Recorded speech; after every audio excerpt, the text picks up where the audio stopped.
নমস্কার, আমাদের সাথে আছেন কুণাল চ্যাটার্জি, যিনি ষষ্ঠ Binoybhushan Barua Memorial senior citizens টুর্নামেন্টের চ্যাম্পিয়ন হয়েছেন। কুণাল কাকু, কেমন লাগছে চ্যাম্পিয়ন হয়ে? আমার তো খুব ভালো লাগছে। আর বিশেষত এটা বিনয়ভূষণ বড়ুয়ার নামে টুর্নামেন্ট, এবং উনি যেহেতু আমায় খুব স্নেহ করতেন এক সময়, তো সেই জন্য আমার এই টুর্নামেন্ট খেলে চ্যাম্পিয়ন হতে খুবই আনন্দ হচ্ছে।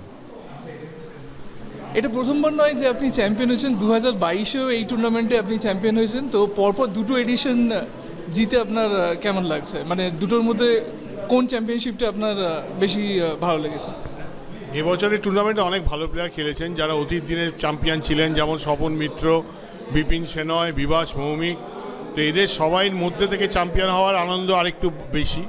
গতবারও ভালো প্লেয়ার ছিলেন, কিন্তু এবারে আমার মনে হয় প্লেয়ারে আরও ভালো স্ট্রং টুর্নামেন্ট হয়েছে। কোন খেলাটা আপনার সবথেকে ভালো লেগেছে, যে 7টা গেম আপনি খেলেছেন তার মধ্যে? আমার সবচেয়ে ভালো লেগেছে যে খেলাটা আমি হেরেছি বিপিন সেনয়ের কাছে। আমি ওই ওপেনিংটা ভালোই জানি, কিন্তু বিপিন সেনয় তারই মধ্যে ফাঁক দিয়ে আমায় এত সুন্দর স্যাক্রিফাইসটি করেছেন যে আমার কোনো উপায় ছিল না। তারপর গেমটা হাতছাড়া হয়েই যায়। আমি চেষ্টা করেছিলাম বাঁচানো, কিন্তু উনি ওনার অভিজ্ঞতা দিয়ে খুব সুন্দরভাবে গেমটি জেতেন।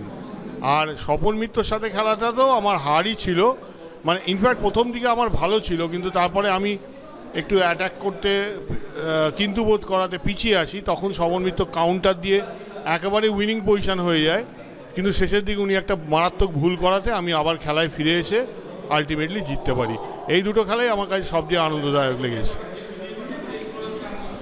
এই টুর্নামেন্টে বিনয়ভূষণ বড়ুয়ার স্মৃতিতে, তো ওনার কিছু স্মৃতি যদি আপনি আমাদের সবার সাথে শেয়ার করেন। মানে বড়ুয়াদার কথা বলতে গেলে এটা বলতেই হবে, আমি যখন দাবাখালা প্রথম এদিকে এসছি, প্রথম গ্র্যান্ডমাস্টার টুর্নামেন্ট বা টাটা ওপেন খেলছি, তখন একটা গেম হারলাম একজন প্লেয়ারের কাছে। তিনি এখন IM হয়ে গেছেন। তো বড়ুয়াদা বললেন, কুণাল তুমি ওটা হারলে কী করে? এটা তো তোমার ইকুয়াল ছিল বা ভালো ছিল। আমার তাই তো বড়ুয়াদা, মানে তুমি খাটো পরিশ্রম করো, দেখো এটা তোমার হারার মতো পজিশন ছিল না। তো এইরকমভাবে উনি আমার সবসময় উৎসাহ দিয়ে এসছেন, এবং আজকে সেই ওনার স্মৃতিতে টুর্নামেন্ট, যার জন্য খেলে আমি খুবই আনন্দ পাচ্ছি। এরপরে আপনি কি খেলার পরিকল্পনা আছে? এখন তো আমি ন্যাশনাল খেলতে যাব 17ই আগস্ট থেকে, যেটা গুরগাঁওতে হবে বেঙ্গল টিমের হয়ে। আমি যেহেতু সিলেকশানে সেকেন্ড হয়েছিলাম, আমি বেঙ্গল টিমের সাথে যাব, ওখানে ন্যাশনাল খেলবো। অনেক দিন বাদে খেলছি, সেই 98 সালে ন্যাশনাল খেলেছি, সুরাট ন্যাশনাল। তারপরে এই 24 সালে আবার খেলবো। ওটাই আপাতত খেলার পরিকল্পনা আছে।